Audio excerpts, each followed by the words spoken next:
What do you think about the future? How will the next years be? What is coming towards us? If you are like the average, then you would say, difficult. We often say that we are in the generation crisis, where one crisis chases the next. And some youth movements even call themselves the last generation. So this idea we actually live in times where bigger and bigger problems are facing us. There's a lot of skepticism and fear about the future. It not only shapes our current politics and events, but also all of pop culture in books and movies. A few decades ago, there still were future-themed movies that were positive. So the USS Enterprise in the 1960s traveled to far-off galaxies where no man has gone before, and it's adventurous and fun. And then starting in the 80s and later, it changes. We got movies like The Matrix. Matrix is a situation where we live in a simulation. And reality, the machines have made us their slaves. And a bit earlier, we got Arnold Schwarzenegger himself. He comes back from the past as the Terminator because future machines have subdued humanity. So in this film landscape, it's hard to find a movie about the future that isn't dystopian or negative. That's remarkable. Clearly, we are culturally convinced that the future is dark. There's a reason why pop culture picked up these themes, because leading scientific institutions and experts have gone before them for decades. Around 50 years ago, the influential report of the Club of Rome spoke of the limits of growth. Their main prognosis was that in the next 50 years, the majority of Earth's resources would be used up. Well, the good news is that it's 50 years later and we are somehow still here.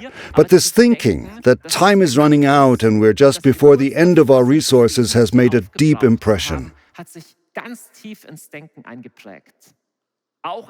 Also very famous at that time was the book by Paul Ehrlich, The Population Bomb. Here on its original book cover it says, "While you read these words, 4 people will die of hunger, most of them children."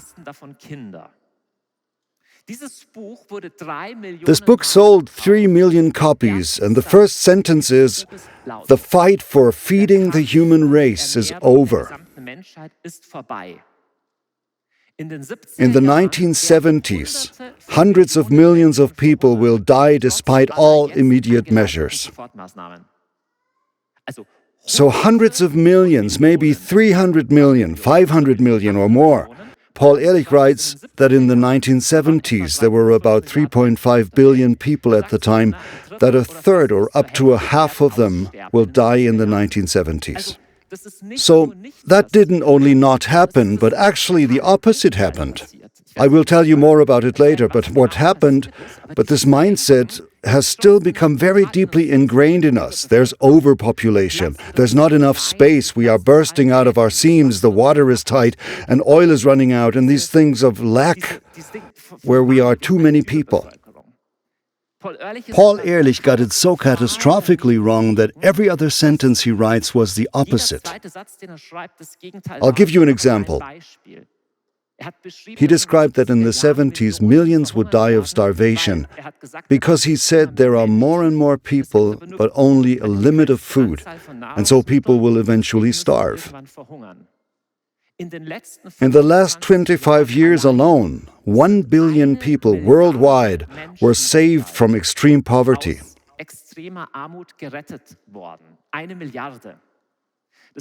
That means, in the last 25 years, you could have read the daily headline, "Today another 138,000 people were saved from poverty," every single day. That's the last 25 years. Even though in that same time frame since Paul Ehrlich wrote that, our population has grown from 3.5 to about 8 billion people. That means, even though we are more people, we have fed more food. We have more food worldwide than ever before, not just in rich nations, but in the poorest countries in the world. We have less percentage of extremely poor people. And I ask you, who of you was aware of that? And why do we hardly hear about it? Why do we always hear the opposite? Everything is getting worse. And if you think Hartl, he's gone mad, what is he even talking about? Where does he get this data from? There are meanwhile a number of scientists and statistics experts who show these trends. Also famous here in Germany is the bestseller by Hans Rosling, Factfulness. If you don't believe what I'm saying, then go read the book or go to the homepage that was founded and is maintained by a group of scientists, humanprogress.org. They study how our world is getting better. In what ways we as humans are making progress. How we are on a good path because we hear the opposite too often. We really live in a culture that says the things ahead, the future, are a big question mark. Somehow this idea is something very, very negative is waiting for us, and it's very, very uncertain. And of course that's true in some ways. I'm not here to deny things like climate change or other big problems we have. That's unfortunately not the only big problem we face. But I'm fascinated in a negative way by how much we are stuck in this negative view of things. Because what Hans Rosling also studies is, the more educated people are, and the more they live in the West, in rich countries, the more likely they have a negative view of the future. That means he asks people questions for statistics and evaluates them. What do you think? Globally, is the amount of hungry people getting larger or less? Is there more or less education for girls in the surface area of the forest in Europe, growing or shrinking? The more people are from the West and educated, the more likely the answer it's negative, is getting worse. But all these trends are actually positive trends. It's the other way around. He shows in his book a whole list of charts just with things that are getting better globally. For example, girls' education, access to clean drinking water in India, food production in India. In the 70s and 80s, India was considered extremely poor. Think Mother Teresa of Calcutta, and now India is the greatest exporter of rice worldwide. They sell rice to other nations. Actually, the number of malnourished people is shrinking a lot. And really, we should celebrate. This is amazing. We keep seeing posters for poor, miserable people who are dying and how bad everything is. But this chart we don't see often enough. Every year there are less and less starving people. There are less famines. Actually, where there still are famines, it's for political reasons, because of war. It's not because the planet can't produce enough food, because the opposite is true. We produce with less land more farming goods. That means we need, in order to get the same amount of food, less land and less workers simply because of technology. We have more to eat than ever, and no, that isn't only true in the rich countries in the West. Perhaps you are wondering why I'm telling you all this. I'm telling you because with our view of the future, fear mindsets have also massively increased. Because now so many young people especially say we are living in the worst times you could imagine. And the future will only get worse. It's even so bad that people will rather not have kids anymore. I can't with a good conscience have any kids. Like Prince Harry, he was somehow given an award with Meghan because they said that they would not burden the world with more than 2 children. That's an interesting way of thinking, because statistically, as we have seen, even though there are many more people, our resources didn't decrease. And with food, we even have more and more. Something is wrong with this picture. What picture am I talking about? It's an image I saw for the first time when I was maybe 14 at a youth camp. And this nice young guy told me, you know, Johannes, with us people, it's like with bacteria in a petri dish. If they have enough to eat, they grow exponentially. And eventually they reach a point where they excrete so many toxins that they keep the natural ratio of growth and death in balance. And it works a long time, all the way until all nutrients are used up, the toxins are dominant, and then they all die at once. Who has seen that before, or something similar? So then he told me, we humans, we are just before that point. That's straight up the thinking from the Club of Rome report. So we humans are like a colony of rats that you keep somewhere in cages until they ate everything and ruined everything, and then they die out. What we realize is this negative view of the future is based on a very specific view of humanity. Behind the question of the future lies the question of what is human. What kind of being is a human? And long before the Club of Rome wrote anything and Arnold Schwarzenegger had to come to save us from the future, philosophers have already started to think about what mankind is in light of modernity. Even in light of such terrible events such as World War II. A great thinker of that time was Theodor Adorno. He asks himself, how could something like this come from the Enlightenment?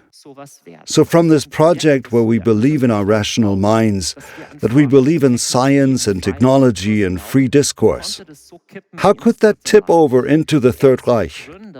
And he is the founder of critical theory, and one of his main statements is, we don't have the one positive thing. He looks pretty critical. One of his points is, philosophy or theory today can no longer make a positive statement. It can only criticize the status quo. And it's a process that never ends. You basically have to always criticize the now because something isn't right about it. Indeed, there is no longer the one positive story anymore. A famous quote from him, there is not real life in the false.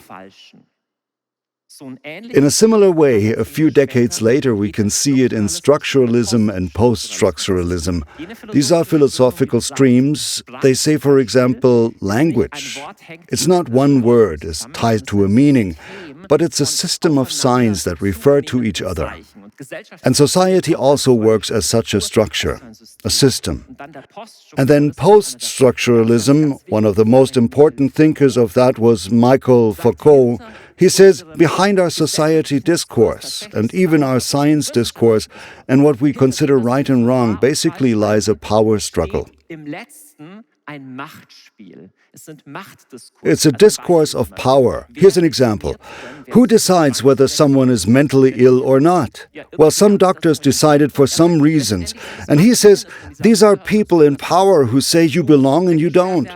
You need to be locked up and you don't. And he says the whole Enlightenment project of mankind, including how we humans think about ourselves, there is no real core to how we humans really are, but only a struggle for power.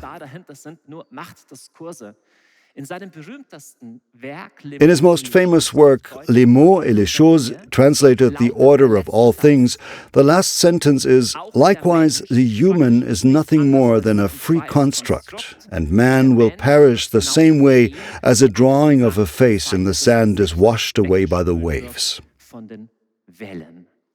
So that's what philosophy says about modern humans or humankind in general. And that and our philosophical thinking shapes us little by little. Because if it's really that way, if we are like bacteria in a petri dish, then maybe it's better if we had less of us around, right? I don't know if you know Harald Lesch. He does great stuff, but he also published a talk or a book once, The World Has Humans. Poor planet Earth, great place, but the only problem is those people. They ruin everything. And I honestly ask myself, what happens to kids who grow up with such a view of humanity and the future? And if you think this is merely a theoretical problem, look at this cartoon. It's a funny cartoon, and you see a planet as it flies past Earth. And the planet says, "Oh, Earth, you don't look too good." And Earth goes, "Yeah, I'm suffering from Homo sapiens." And the other planet says, "No problem, that goes away eventually." Maybe you laugh about it, but maybe the joke leaves you uncomfortable too. Especially if I tell you this cartoon is from the Wuppertal Institute, from an education project of the UNESCO for sustainable development, intended to be used in schools. This means we are raising young people with this way of thinking that humans are the main problem, something the planet is suffering from. And that isn't harmless, not at all. The same predictions as Paul Ehrlich once led China to introduce to the one-child policy. And a one-child policy means that for several decades that if you had more than one child, you were forced to get an abortion for even forced sterilization.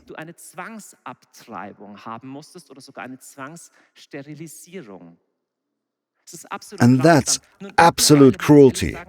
Meanwhile, we have to say that honestly didn't work well for China. Eventually, they noticed that it's not smart to have so many old people but no young ones anymore. But the same way, same tendencies that's happening in the west of Europe. Eventually, we notice our problem is not population but a lack of qualified workers and kids. And now the Chinese government advertises to have a second or third child after all, after abusing women for decades and forcing abortions and controlling people because of this thinking. Because in the end, it's an inhumane way of thinking. If we were to say it's a normal talking point with people who are all for degrowth, we can't grow like this, we need to develop differently. It means, for example, well, maybe the world can only feed 1 billion people, or it has only this many resources for 1 billion people. Then I say, okay, out of the 8 billion, what do you suggest for the other 7 billion to do? And who are the other 7 billion? Are you one of the 1 billion or of the rest? Or would you leave willingly? It's an absurd thought. Or if I then say, okay, but in Europe we don't have so many kids. In Africa they have a lot of kids. Okay, so the African kids are bad then. How racist can you get? But this creeps into our thinking and it stirs in me. I don't have an answer to it. But what does it say about our society that we have less and less kids? That it's become a risk to have kids. Really? Wow, what a responsibility that is, what a burden. It didn't used to be a burden. Was life somehow easier then? And you know, in industrial nations, the average fertility rate is sinking. So not only do less people want kids, but less people are able to have kids. A few days ago, for example, there was this article in the local radio that the number of sperm in male semen is decreasing. I don't have an easy theory why this happens, because I'm not a biologist. But I'm asking on a deeper level, what happens to us when we no longer can pass life on, or no longer want to? What does it say about our relationship to the future and to ourselves?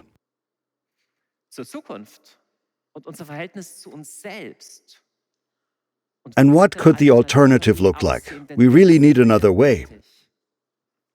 The famous psychologist and founder of positive psychology, Martin Seligman, says something interesting. Positive psychology means we don't ask what makes you sick and how we can fix you, but instead it asks, what does a human need to be psychologically well to begin with? And he says, one of the key factors is emotionally healthy people have to have a positive outlook on the future. If you only look to the past, then you are emotionally stuck and can't live a long-term healthy life. I find that interesting. If we were really to say that this question about the future is at its core a question about who human beings are, we humans talk to each other, what we are as humans, through stories. This function was served already through mythology. There are example stories to tell. How do people think? And with this perspective, I want to look at the book of Exodus with you, to one of the most influential texts of all human history. It sparked movements like the abolition of slavery, the founding of the United States, and much more.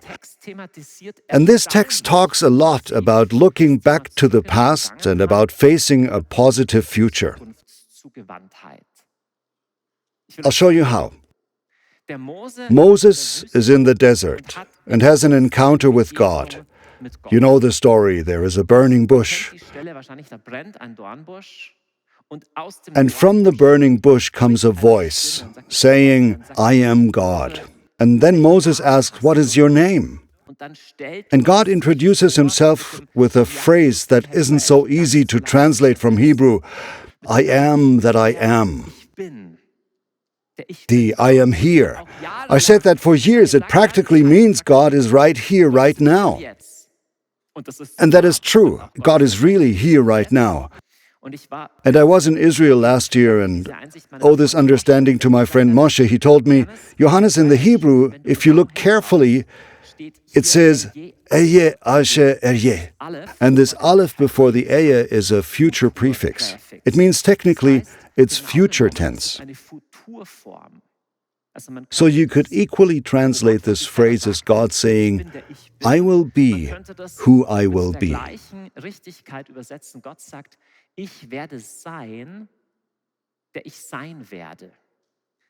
It was the Greek translators. The Greek have a thing for the being, and so they translated ego eimi hun. I am the being. And that's correct, it's true. But in Hebrew, tense works differently. This future tense really means I will be who I will be, or in every moment I am here in a very new way. So the translation "I am that I am" is not wrong.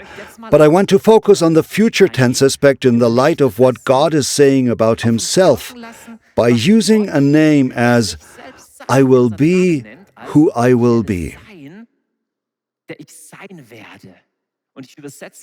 I will translate here the title. God calls himself a God of the future. From a religion history view, that's really interesting. Because most old religions think in cycles. Most old religions are sowing and harvest. One god must die and then be reborn, and then die again in the winter, that kind of thinking.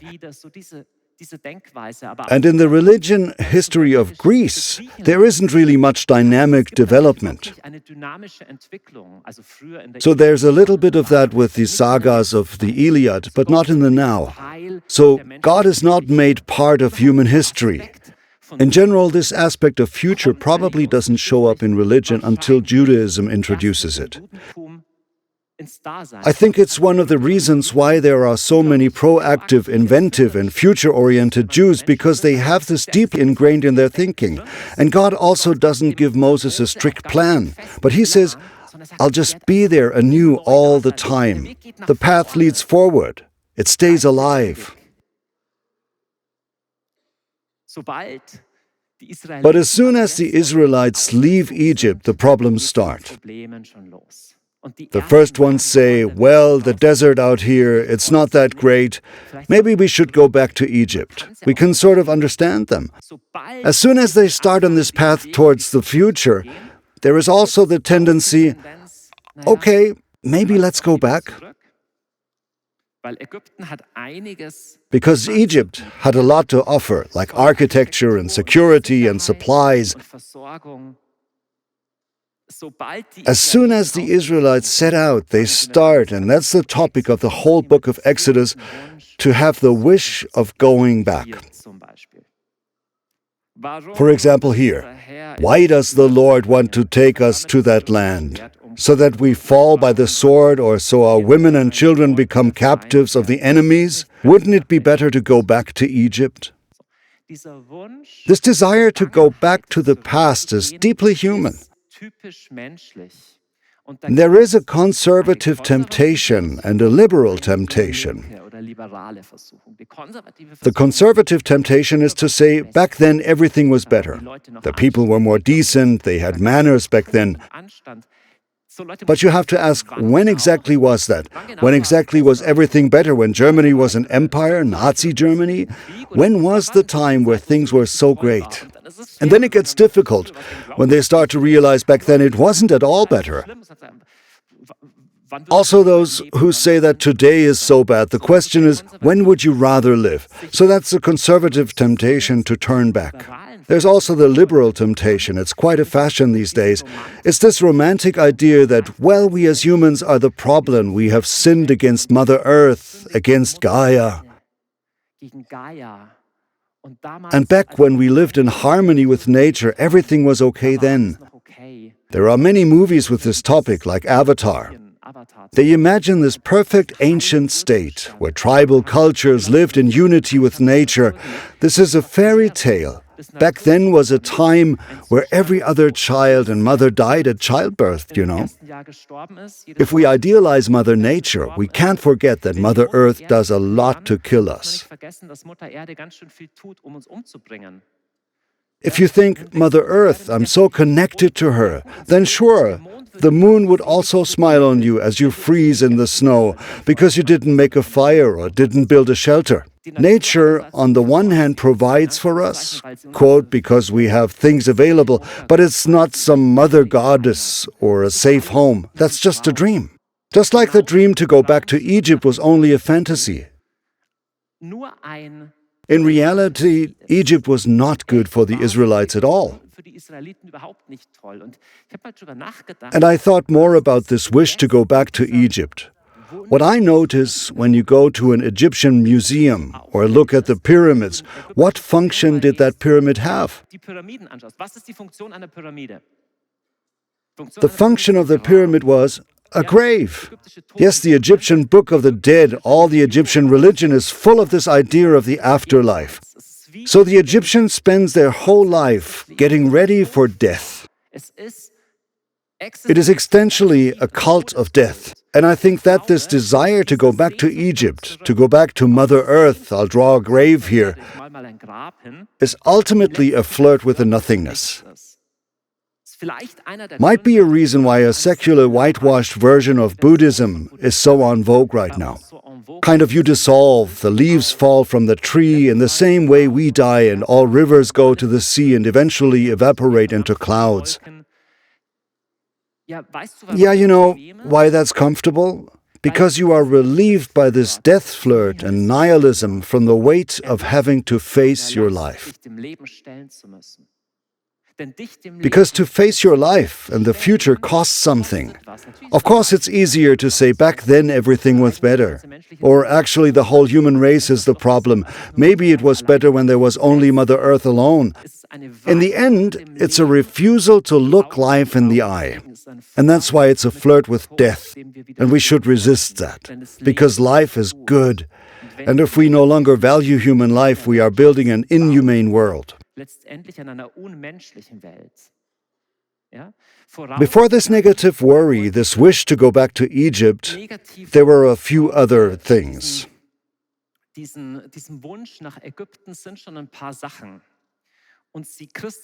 And they come out best, what I call the desire for death, perhaps in this sentence.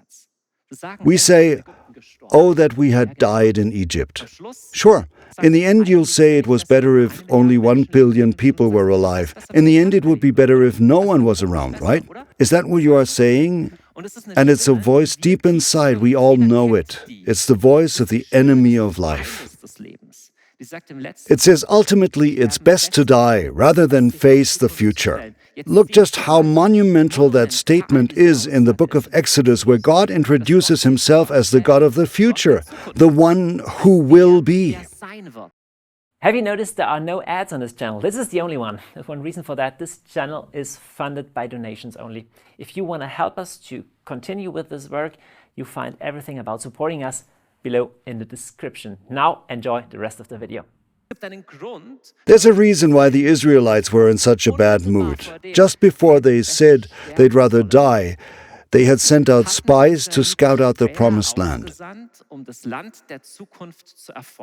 So today we would call them future scientists. And the spies go to the promised land and see, wow, it's amazing. There is so much to eat and drink there, but there's also many enemies. Most of the spies don't come back to say the land is amazing, but they say the land is dangerous. So dangerous, in fact, that it will swallow us up. The Bible has a very critical account, saying they spread a false report about the land. And they say it's a land that eats its people. And through this false report, they rob the Israelites of the confidence to move forward. And I feel a bit reminded of our modern times there. I was happy when this newspaper brought out this article around the turn of the new year. 10 dark prognoses that never came true. I think there should be articles like that more often. Because I'm annoyed by the doomsday prophets who never apologize when their prediction once again did not come true. Instead, they look for the next bad prediction, something with critical theory, something is always wrong, some catastrophe will head our way.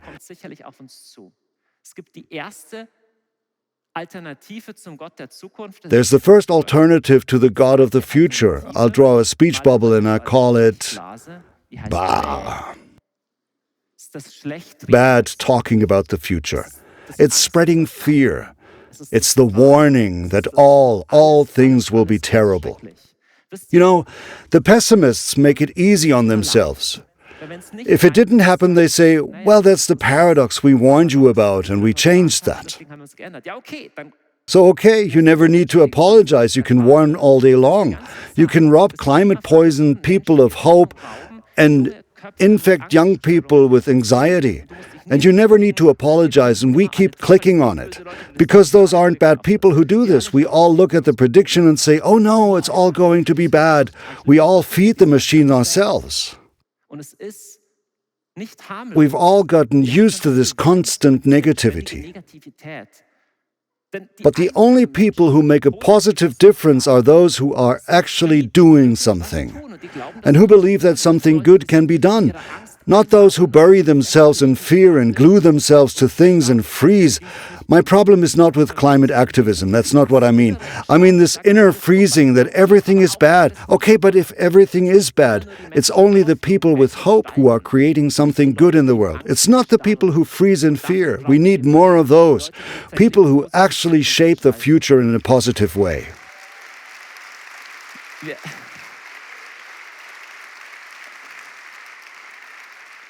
We are a funny society, aren't we? Yeah, recently, you know, all the warning signs in buildings. I saw one of those and thought it was funny. I can't say exactly where it was, but it was with friends of mine in an old building. It's several hundred years old. And in the stairwell, there was this new sign saying, caution, uneven footsteps. And I was thinking, how did people in the past survive before this sign showed up? Was there a giant graveyard for every time someone tripped? How did they manage? Without warning signs, you buy a bag of nuts and the package says, caution, contains nuts. You buy a bag of noodles and the kid on the package is eating noodles, and at the bottom it says, serving suggestion. Why? Do you think I thought the kid was in the package and I had to cook it too? Why are we such a fear-paranoid society? Unbelievable. There are so many signs, careful, slippery outside. 5 things you could do, hold on to the railing, wait for summer, call help.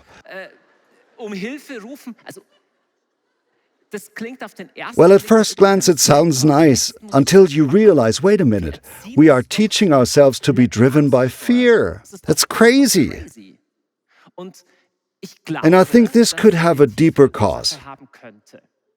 The Swiss author and literature prize winner Thomas Hüllimann said something really interesting. He says, "There on the wall, where the cross used to hang, now hangs the non-smoking sign."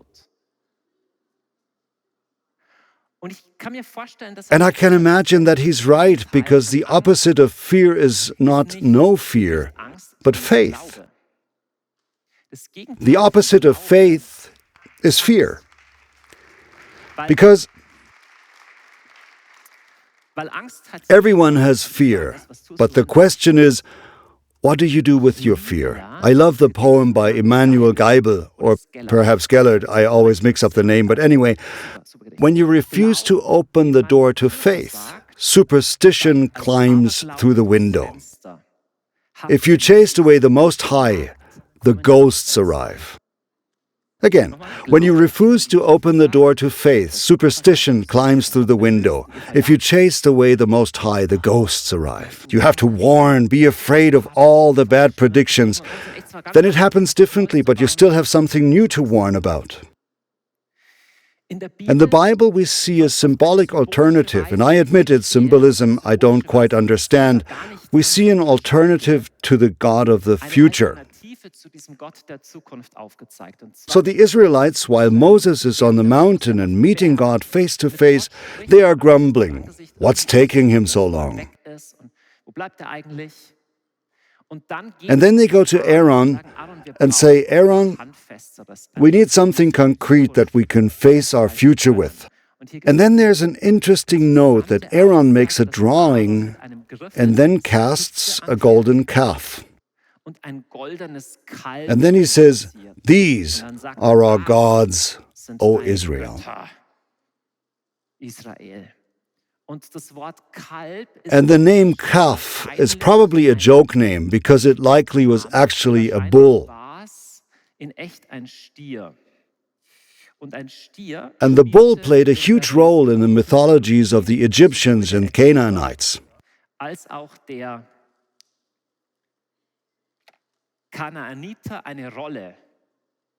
Apis was an Egyptian god, a bull that was worshipped with this thing.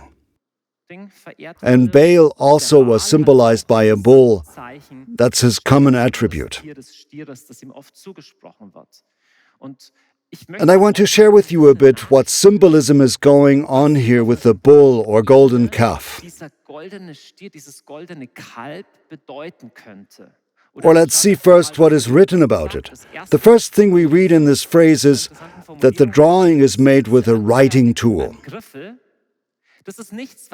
There's nothing organic about it, nothing they found, but it's produced in a technical way. And it makes an impression, so they all say, these are your gods, O Israel. Astounding. Everyone says it's made of gold. Look what our skill has made, the power of technology.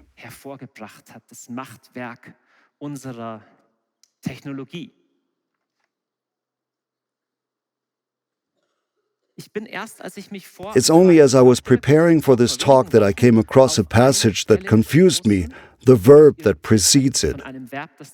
Because the question is, how did Aaron get so much gold to cast the golden calf? Aaron gives the Israelites this order: rip the rings of the ears of your wives and your sons and daughters and bring them to me. First of all, the verb to rip off is very strong. And also interesting, it's the women and children who need to make the sacrifice. Oddly enough, not the men who are making the calf.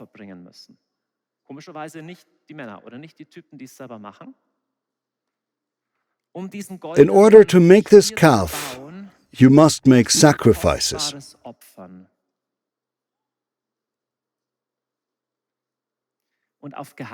And oddly, it seems to hit women and kids especially hard.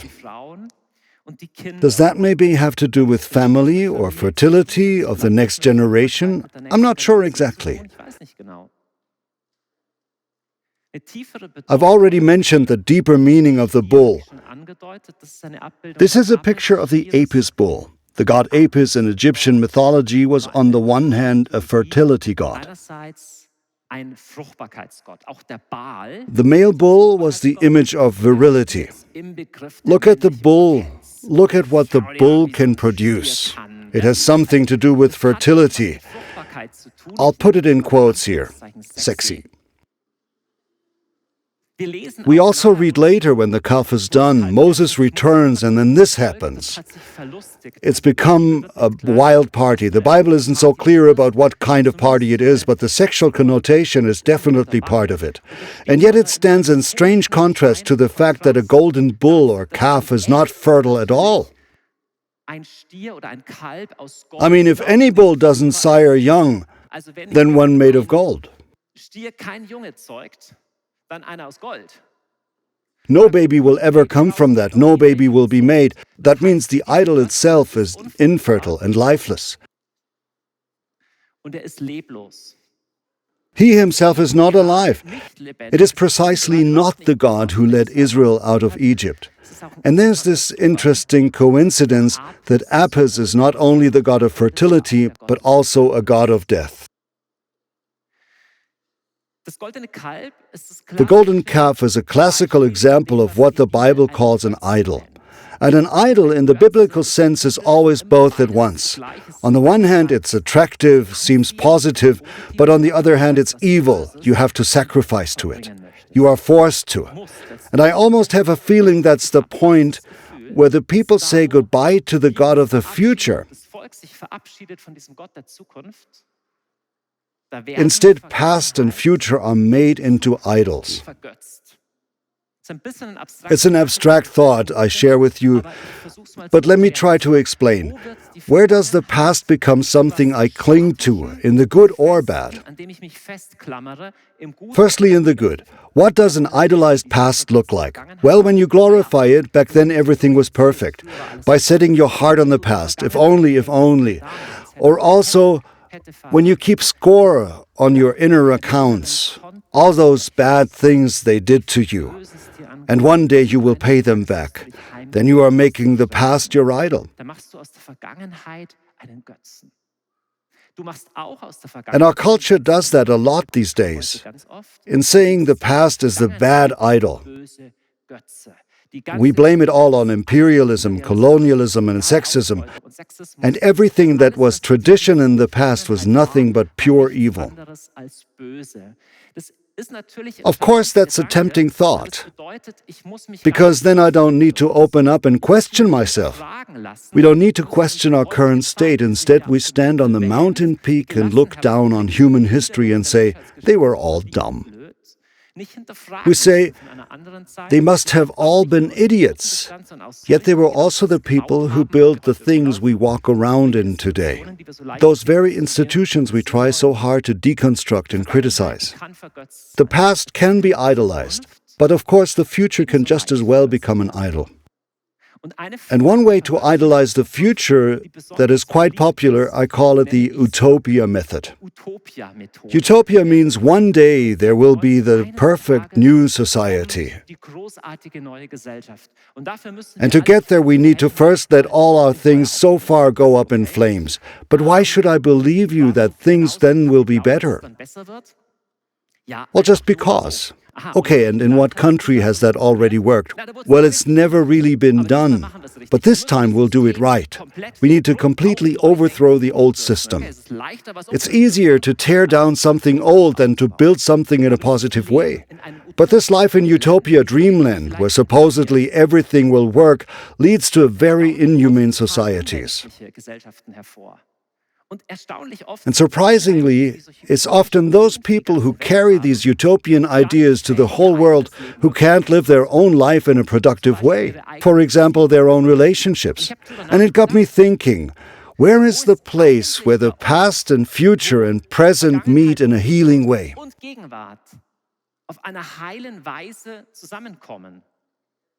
And the answer I came up with is relationships. You know why? When I face someone, I can tell that they have a past which is older than what I know. There are things in your life I don't know about. And the other person also has a future which I don't have in my hands. That's why God says you should not make an image, not of others and yourself. Otherwise you cage them in. You make them an idol. In a relationship, there is openness for the future, and at the same time, each person takes responsibility for their past.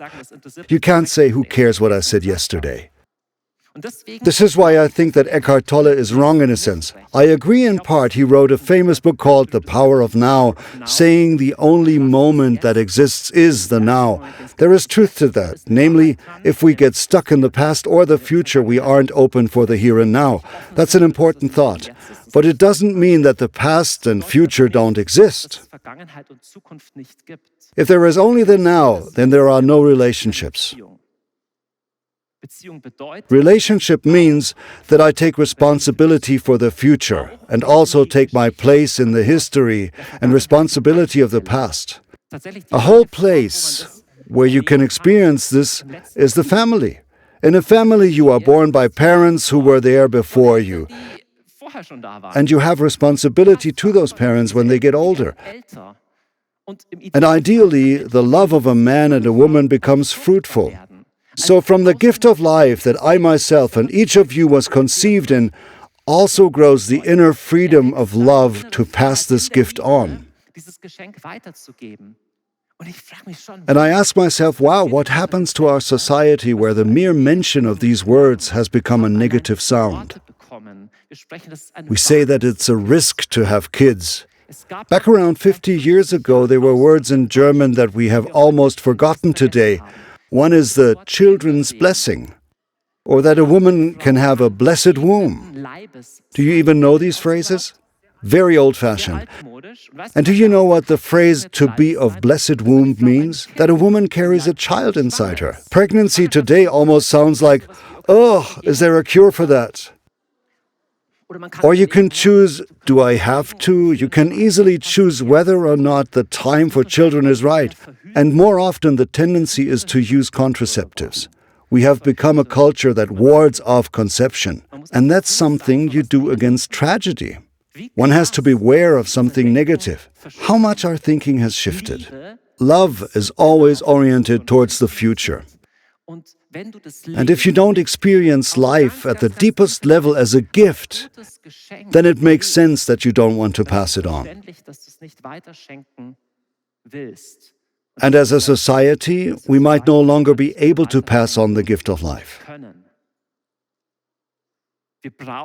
We urgently need a new relationship to the God of the future. I find it quite something in German. The word for conceive is literally to witness a child. That means you bear witness for something. You become a witness of a new life, a witness that life keeps going, a witness that there is hope moving forward. You bear witness. Of course, you also make yourself vulnerable. It's a risk to have kids, because you can't control it all. Because the future is not a lifeless idol to be controlled or to be produced, where you bow down to it. We have become a society which wants to produce and control everything.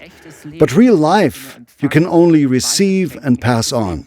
Real life, you can only conceive, not produce. There's a reason why all utopian society visions try to control families or even destroy them. The strongest example was communism. A family is the living proof that we don't make our life. We don't produce nor construct ourselves. We don't have it in our hands, but receive it as a gift in a unity of love and pass it on. And only this way does society work. Only this way does healthy human life exist.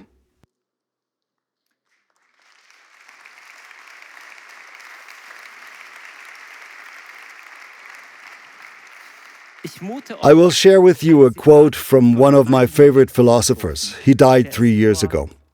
I had the privilege to meet him one time for a conversation, and his books have shaped me deeply. I only understand part of his writings and sadly only live up to a fraction of it. And this philosopher is Ferdinand Ulrich. This text is a bit complicated, but it speaks to the secret in a deep way, namely the question, what is needed that we can let the future, the other, the new get close to us? And what is the danger when we don't do it? That's what the text is about, from the book Life and Unity of Life and Death by Ferdinand Ulrich. There is, and we've all experienced it in ourselves and others, a seeing that does not see, a hearing that doesn't hear, a tasting that only tastes itself and thus doesn't bring flavor. It doesn't like the things as they really are. Rather, it makes itself the measure of the inner quality which lies in reality or doesn't lie in it, whether it can emerge or not. There is a seemingly rational thinking which won't sense and not understand. For man is afraid to step out of his snail shell of his self-revolving life and to let go towards a given other. The exposed things, exposed to the demand for truth, hear despite him not wanting to. He doesn't want to make himself poor and only turns away from himself begrudgingly. He sees the coming, the entering, the speaking of one's own heart, of another, be they a fellow person or world, as a deadly threat and destruction of his ego. So he crouches on the barren field of his being and doesn't make way for the true being, so you and the world could live inside him. Not getting a word in, to show oneself from their other life or to express that. He searches for the undisturbed, lustful union and integrity of his being and flees from the death of selfless acceptance of reality that he longs to dissolve in the closed circles of his life that only seeks livingness. He flees from the pain and wounding which reality of the other inflicts on him simply by being different than himself. That he constantly trips over the otherness and hurts himself, so he denies death of becoming different to oneself in order to be able to claim wholeness of his life. One could say more simply, because he doesn't want to face the future in real life, because he's afraid of becoming vulnerable and mortal. That's exactly why he himself dies on the inside. Just like Jesus says in this parable, the wheat seed must give itself in order to become fruitful. Friends, if we want to live out of this power, there is another lifestyle that is running after the golden bull or the golden calf. And this lifestyle I would like to sketch out with you before we go. I'll give you 5 points to make us at home in the future. I believe we are people that are allowed to be at home in the future, to walk towards the future and not to fear the future.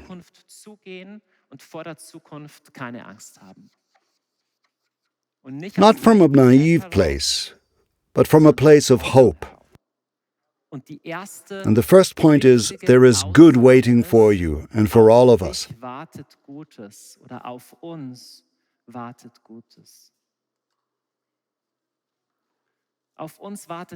There are hard things ahead, but also real good things waiting for us.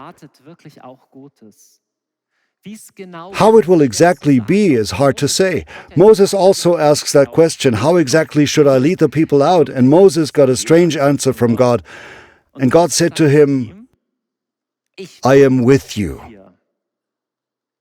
He doesn't really say to him what the plan is, but he says, I am with you. I am with you. And I have sent you, and this shall be a sign to you.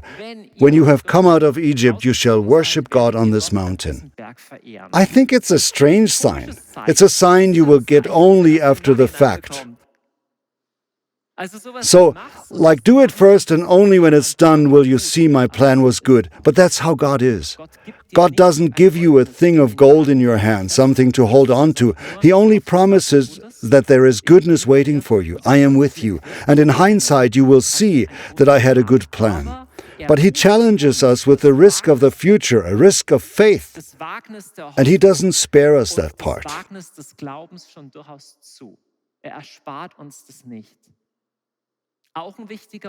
And another important way to be at home in the future, never forget to celebrate the past victories.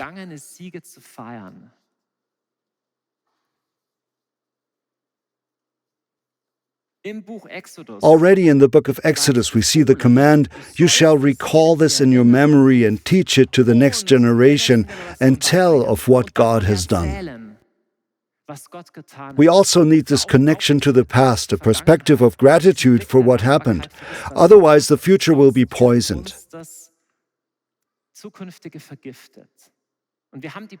And we have the positive, wonderful hope that in each generation, every age, God does something new. And C.S. Lewis, in his beautiful Narnia series, Prince Caspian of Narnia, there's a moment where Aslan, who represents Jesus, says, "Nothing happens the same way twice." And that's true. God does something new in each generation, and I will give you a sentence about the future that is more productive and less fearful. It's this: what is God doing in this time, right now? The perspective, what are you doing now? That's the kind of perspective Jesus also had. There's a fascinating passage in the Gospel of John. I believe it's one of the reasons Jesus was never stressed. Because he says, "I, the Son, only do what I see my Father doing." Interesting. He doesn't run around stressed and says, "God, what do you expect of me?" But it's more a passive view. He says, "God, what are you initiating?" It's a question I also want to give you. Maybe you say, "Well, I'm not someone who hears God's voice, not me. God doesn't talk to me." But that's not the point. Rather, to listen inside yourself. Not just what could be done, but what must I do? But this quiet asking, "God, what are you doing in my life right now, today?" And this principle I will name again with a desert story, collecting daily manna.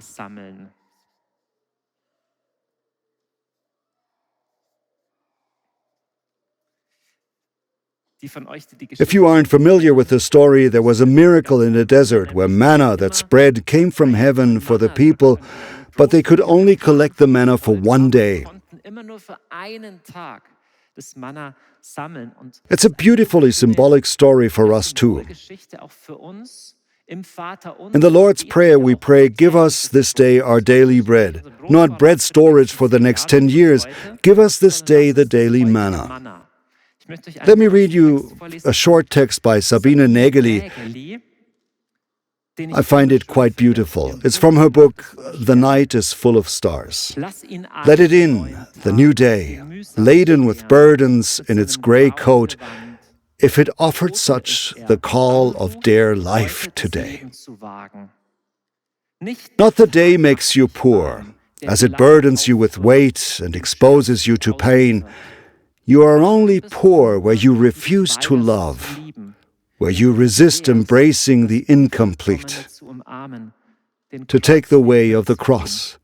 Fear nothing. Endless are the springs of Him who has committed to you on each new day. Each new day, that sounds like a calendar slogan, but it's much deeper. Each new day is a gift. We even have that in the word date. It comes from the Latin datum, which means gift or present. This day contains provision for today, today's manna.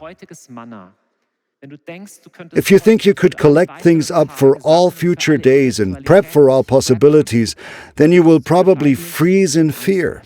But there is manna for the current day. 2 quick final points. One going back to the doomsday prophets, I think this is a good advice for the coming years. Don't believe everything. Don't believe everything. Especially if it comes from the mouth of a doomsday prophet. I don't mean to be naive or stay ignorant of real problems. What I mean is a certain asceticism of information, to not jump on every bit of news you hear.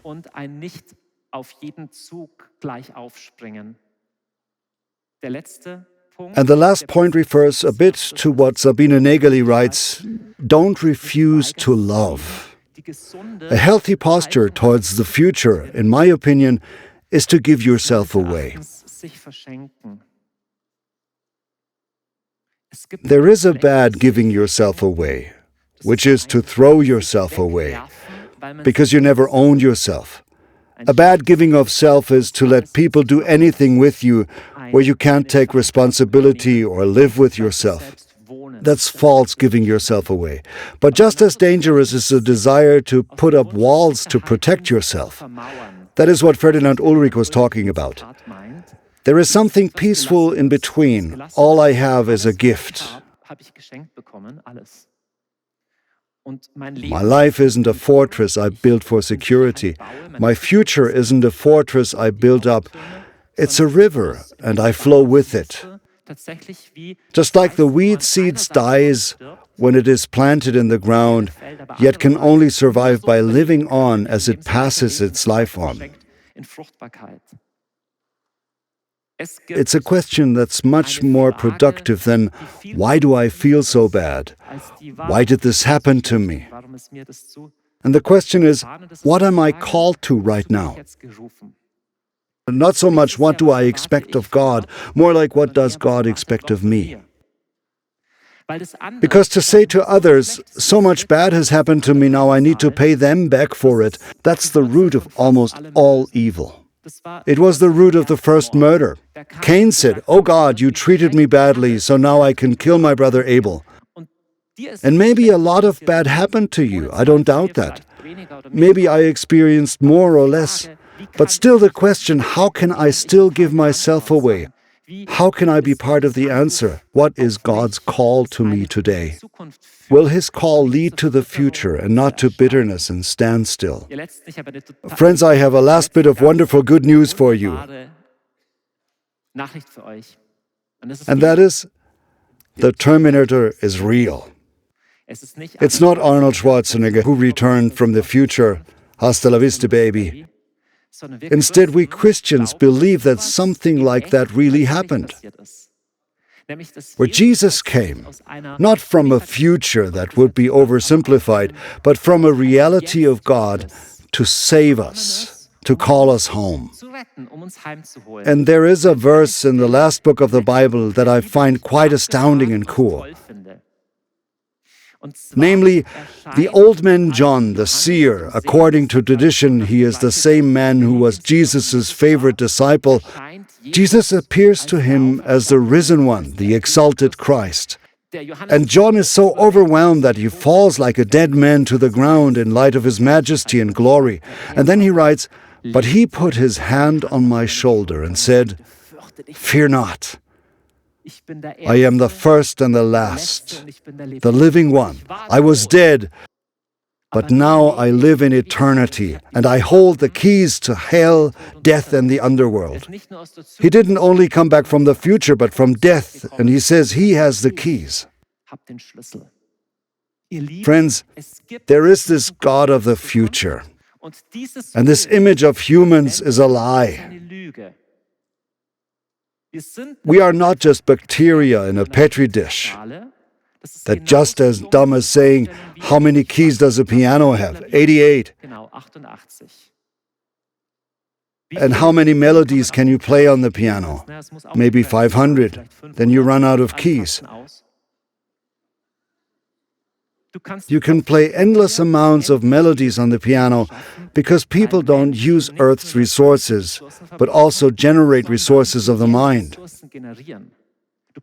You can't just harvest the field. You can develop a new method of farming and teach it to 100 people so everyone can produce more. You can play endless amounts of melodies on the piano because humans are beings that were made for God's open future and are not predetermined. They are called to be creative makers and not just a bacteria or a parasite on this earth. There really is this good God, and there is really this Jesus who says to you, He is the manna of each new day.